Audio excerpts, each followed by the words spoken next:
Assalamualaikum warahmatullahi wabarakatuh. Di sini saya Mikdam Zikri Rahman, NIM 118770740 akan membahas matematika teknik, di mana pokok pembahasannya pertama ada dari Taylor, lalu kedua persamaan nonlinear, metode eliminasi Gauss dan dekomposisi LU, dan yang terakhir ada interpolasi. Di sini kita akan membahas terlebih dahulu deret Maclaurin atau Maclaurin power series. Deret Maclaurin adalah penafsiran polinom derajat tak hingga. Di sini kita memiliki formula fx sama dengan f0 tambah f turunan pertama x0 ditambah f turunan kedua x kuadrat per 2 faktorial dan seterusnya. Deret tak hingga menyatakan bahwa akhirnya deret ini menyatakan fungsi yang sebenarnya. Lalu kedua ada Taylor series. Dari awal kita selalu mempunyai perkiraan pada nilai x sama dengan 0.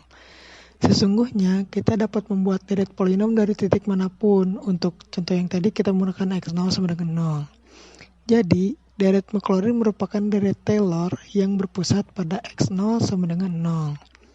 Lalu di sini ada rumus umum deret Taylor di mana fx sama dengan fx0 ditambah f turunan pertama x0 dikali x min x0 ditambah f turunan kedua x0 dikali x min x0 kuadrat per 2 faktorial dan seterusnya, yang nantinya kita bisa tulis sigma tak hingga n sama dengan 0 f pangkat n x0 dikali x min x0 pangkat n per n faktorial. Lalu misal dalam grafik ada fungsi fx sama dengan sin 2vx. Kita di sini mencari nilai fx di sekitar x sama dengan 0,35. Kita coba masukkan T0, F sama dengan 0,35. Kita bisa lihat di garis merahnya masih terdapat error yang cukup agak jauh. Lalu kita coba masukkan T1 sama dengan F 0,35 ditambah F turunan pertama 0,35 dikali X min 0,35. Sudah cukup berhimpitan. Lalu kita coba masukkan lagi T2 di mana F sama dengan F 0,35 tambah F turunan pertama 0,35 dikali X min 0,35 ditambah setengah Fn F turunan kedua 0,35 dikali X min 0,35 pangkat 2. Sini sudah cukup mendekati juga, tetapi masih ada error sedikit. Lalu hingga percobaan T10 semakin mendekati. Jadi semakin tinggi orde untuk deret Taylor, errornya semakin kecil karena jika errornya 0, dia harus unlimited. Lalu ada contoh soal, bentuklah deret Taylor untuk fx sama dengan ln x0 sama dengan 1. Di sini ada cara penyelesaiannya, bisa dilihat. Lalu gunakan rumus umum dari Taylor di mana fx sama dengan fx0 tambah f turunan pertama x0 dikali x min x0 tambah f turunan kedua x0 x min x0 kuadrat per 2 faktorial dan selanjutnya. Ln x bisa diganti dengan deret Taylor dengan sama dengan yang tak hingga. Lalu ada deret Taylor terpotong atau tran ketik Taylor series. Kita bisa memutuskan untuk membuat perkiraan dari sebuah fungsi hingga n derajat tertentu yang tak hingga. Di sini formulanya fx hampiran fx0 tambah f turunan pertama x0 dikali x min x0 tambah f turunan kedua x0 dikali x min x0 kuadrat per 2 faktorial dan selanjutnya. Lalu ada series akurasi. Kenapa mesti menggunakan deret Taylor jika bisa menggunakan deret Maclaurin? Jika kita menggunakan titik pusat yang berbeda-beda, kita membutuhkan deret Taylor. Tetapi jika kita menggunakan x0 sama dengan 0, kita bisa menggunakan deret Maclaurin. Kita harus menggunakan titik awal yang dekat dengan titik yang akan diperkirakan. Lalu selanjutnya persamaan nonlinear. Penentuan akar-akar persamaan nonlinear. Akar sebuah persamaan fx sama dengan 0 adalah nilai-nilai yang menyebabkan nilai fx sama dengan 0. Akar persamaan fx adalah titik potong antara kurva fx dan sumbu x. Bisa dilihat pada grafik.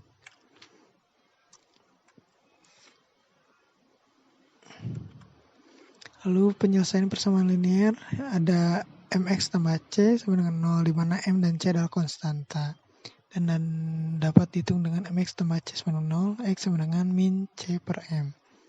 Penyelesaian persamaan kuadrat ax kuadrat tambah bx tambah c sama dengan 0 bisa dihitung dengan menggunakan rumus ABC.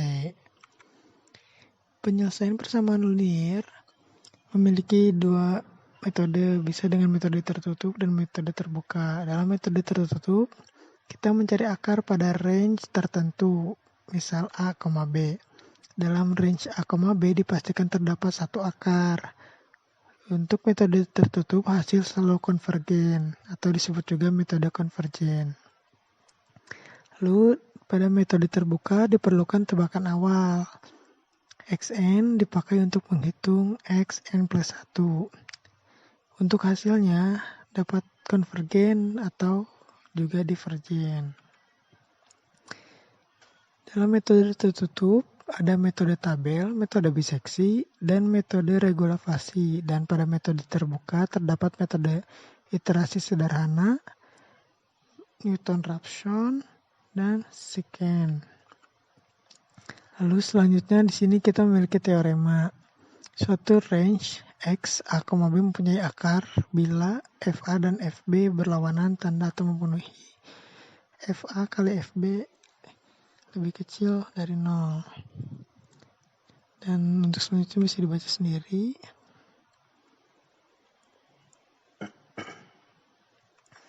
Lalu pertama ada metode tabel. Metode tabel atau pembagian area, di mana untuk X di antara A dan B dibagi sebanyak N bagian, dan pada masing-masing bagian dihitung nilai fx, sehingga diperoleh tabel seperti di samping, seperti berikut. Di sini ada algoritma dari metode tabel. Untuk lebih jelasnya bisa nanti dibaca sendiri. Lalu ada kelemahan metode tabel. Metode tabel ini secara umum sulit mendapatkan penyelesaian dengan error yang kecil. Karena itu, metode ini tidak digunakan dalam penyelesaian persamaan linear. Tetapi metode ini digunakan sebagai taksiran awal, mengetahui area penyelesaian yang benar sebelum menggunakan metode yang lebih baik dan menentukan penyelesaian. Lalu ada metode biseksi. Ide awal metode ini adalah metode tabel, di mana area dibagi menjadi N bagian. Hanya saja metode ini membagi range menjadi dua bagian. Dari dua bagian ini dipilih bagian mana yang mengandung dan bagian yang tidak mengandung akar dibuang. Hal ini dilakukan berulang-ulang hingga diperoleh akar persamaan. Untuk menggunakan metode biseksi terlebih dahulu ditentukan batas bawah dan batas atas, kemudian dihitung nilai tengahnya. Dari nilai X ini perlu dilakukan pengecekan keberadaan akar secara matematik. Suatu range terdapat akar persamaan bila FA dan FB berlawanan tanda atau dituliskan sebagai berikut. Setelah diketahui bagian mana terdapat akar, maka batas bawah dan batas atas diperbaharui sesuai dengan range dari bagian yang mempunyai akarnya. Di sini ada algoritma metode biseksinya. Lalu metode regulasi, metode pencarian akar persamaan dengan memanfaatkan kemiringan dan selisih tinggi dari dua titik batas range. Dua titik A dan B pada fungsi fx digunakan untuk mengestimasi posisi C dari akar interpolasi linear, dikenal dengan metode false position. Di sini ada metode regulasi dan algoritmanya juga. Lalu ada metode iterasi sederhana. Metode iterasi sederhana adalah metode yang memisahkan X dengan sebagian X yang lain sehingga diperoleh X sama dengan GX. Contoh, seperti X min ekivalen X sama dengan 0 diubah. GX inilah yang menjadi dasar iterasi pada metode iterasi sederhana ini. Syarat konvergensi pada range 1 sama dengan S min H, S plus H dengan S titik tetap.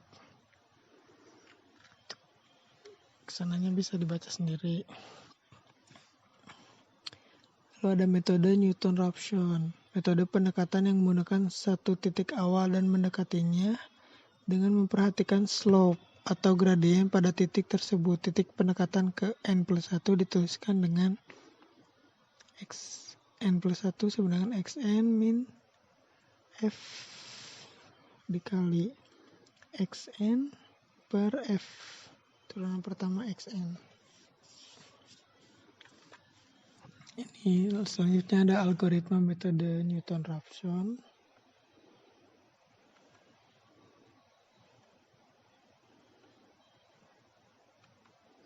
Lalu selanjutnya ada metode secant. Metode Newton-Raphson memerlukan perhitungan turunan fungsi f x. Tidak semua fungsi mudah dicari turunannya, terutama fungsi yang bentuknya rumit. Turunan fungsi dapat dihilangkan dengan cara menggantinya dengan bentuk lain yang ekivalen. Modifikasi metode Newton-Raphson dinamakan metode secant. Sini ada contoh formulanya. Ada algoritma metode secant. Lebih jelasnya nanti bisa dibaca. Selanjutnya kita di sini ada eliminasi Gauss.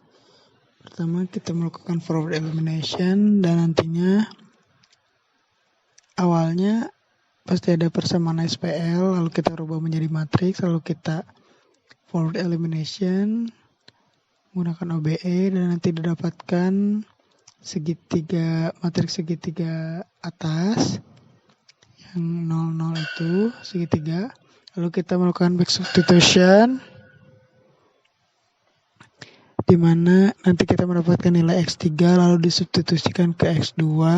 Setelah mendapatkan X2 dan X3 kita substitusikan ke X1. Nah, sekarang ini ada prosesnya, yaitu pertama eliminasi OBE. Lalu setelah mendapatkan X3 nanti kita melakukan back substitution dari X3 disubstitusikan ke X2 dan setelah mendapatkan X2 kita substitusikan ke X1. Dan selanjutnya ada algoritmanya dari eliminasi Gauss. Lalu ada eliminasi Gauss-Jordan dan juga inverse matrix. Untuk eliminasi Gauss-Jordan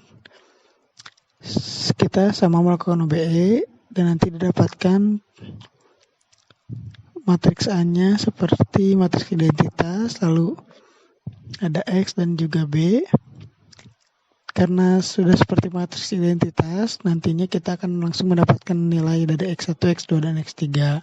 Tidak usah melakukan substitusi. Untuk inverse matrix, matriks A dikalikan dengan matriks identitas, lalu kita melakukan forward elimination, di mana nantinya matriks A berubah menjadi seperti matriks identitas dan yang tadinya matriks identitas akan menghasilkan nilai-nilai. Lalu nantinya matriks A dikalikan dengan X akan menghasilkan B dan X sama dengan A inverse kali B. Lalu selanjutnya ada algoritma dari Gauss-Jordan dan juga algoritma dari inverse matrix. Dan selanjutnya ada dekomposisi LU, cara menyelesaikan sistem persamaan linear dengan merubah matriks sistem A menjadi matriks segitiga bawah L dan matriks segitiga atas U. Dari matriks A nantinya kita rubah menjadi matriks segitiga bawah L dan matriks segitiga atas U. Lalu setelah itu proses dekomposisi untuk memperoleh U dan L. Lalu L dikali dengan U dikali X sama dengan B. Lalu U dikali dengan X nantinya akan menghasilkan Z. Proses substitusi maju untuk memperoleh Z. Lalu U dikali dengan X sama dengan Z. Proses substitusi mundur untuk memperoleh X. Lalu ada dekomposisi LU naif diturunkan dengan proses eliminasi Gauss, di mana L elemen pengali, dan U matriks segitiga atas. A matriks A dikali dengan X sama dengan B, proses eliminasi Gauss, di mana nantinya L didapatkan segitiga atas bawah dan U segitiga atas. Dekomposisi LU crowd. Matriks L dan U dicari dengan menyelesaikan persamaan L dikali U sama dengan A. Sudah sendiri, ini proses penyelesaiannya.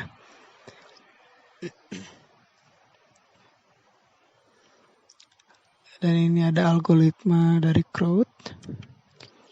Lalu ada dekomposisi LU Cholesky. Digunakan jika matriks sistem A adalah matriks simetri, yaitu A sama dengan A transpose. Matriks simetri A bisa dikomposisikan menjadi L dikali L transpose sama dengan A. Untuk proses penyelesaiannya bisa dilihat.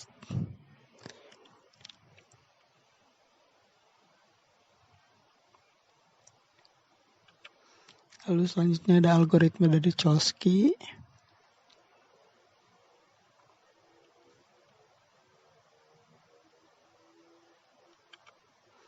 Lalu ada iterasi Gauss-Seidel, cara menyelesaikan sistem persamaan linear yang dilakukan secara iteratif.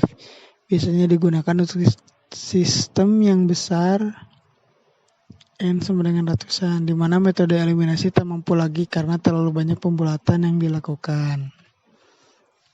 Nantinya dari persamaan 1 kita buat menjadi X1, persamaan 2 kita buat menjadi X2, dan persamaan ke N kita buat jadi XN.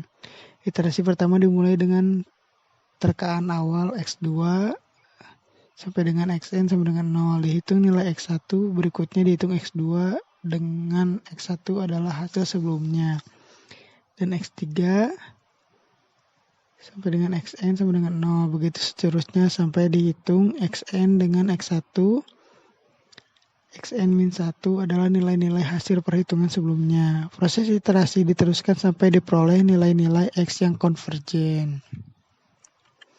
Lalu ada iterasi Jacobi. Mirip dengan Gauss-Seidel, hanya semua nilai-nilai yang diperoleh di iterasi ke-1 baru akan digunakan lagi pada iterasi ke I+1.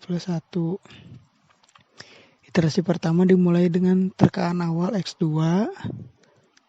hingga Xn sama dengan 0. Dihitung nilai X1, berikutnya dihitung X2 dengan X1, X3 hingga Xn sama dengan 0. Begitu seterusnya sampai dihitung Xn dengan X1 sampai dengan Xn-1 sama dengan 0.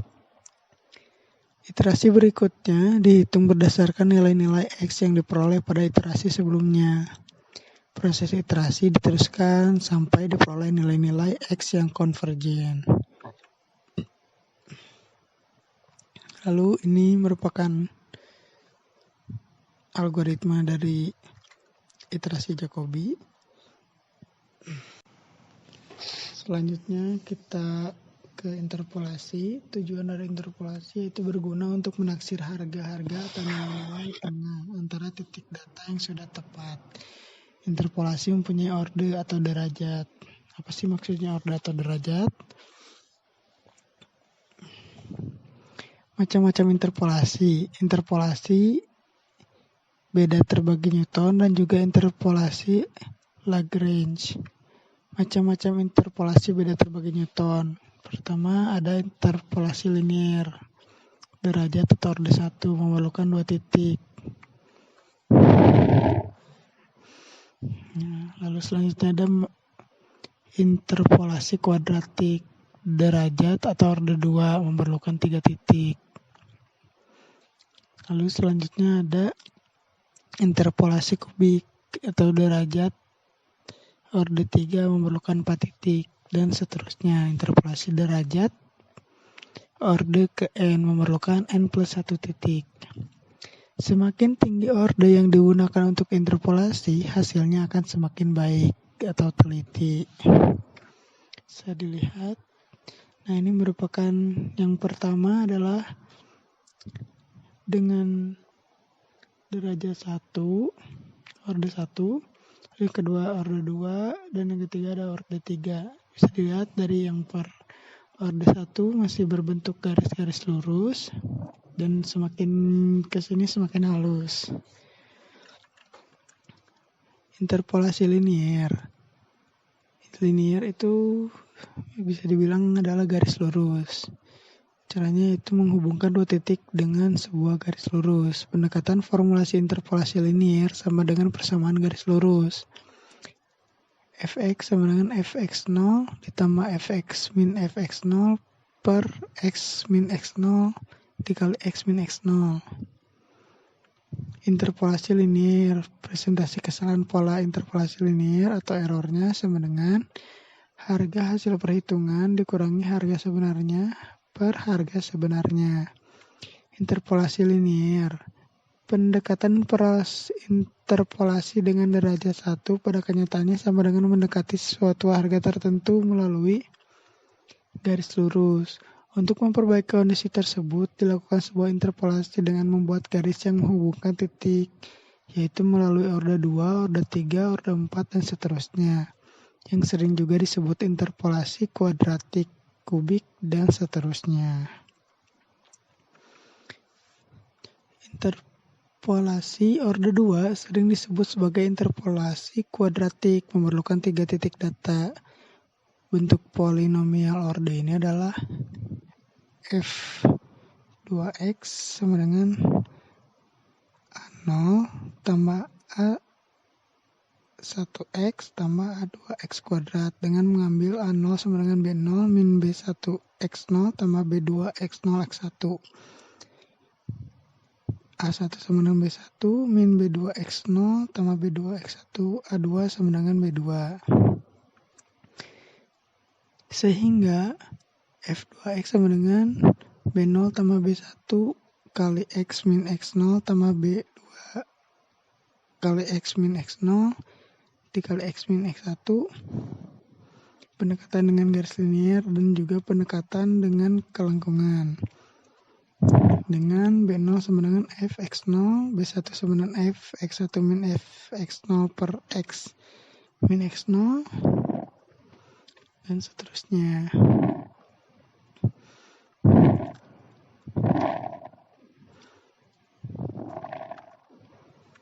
Untuk interpolasi kubik, F3x sama dengan B0 tambah B1 dikali X min X0 tambah B2 X min X0 kali X min X1 tambah B3 X min X0 dikali X min X1 dikali X min X2 dengan penjabaran sebagai berikut. Interpolasi beda terbagi Newton secara umum sebagai berikut.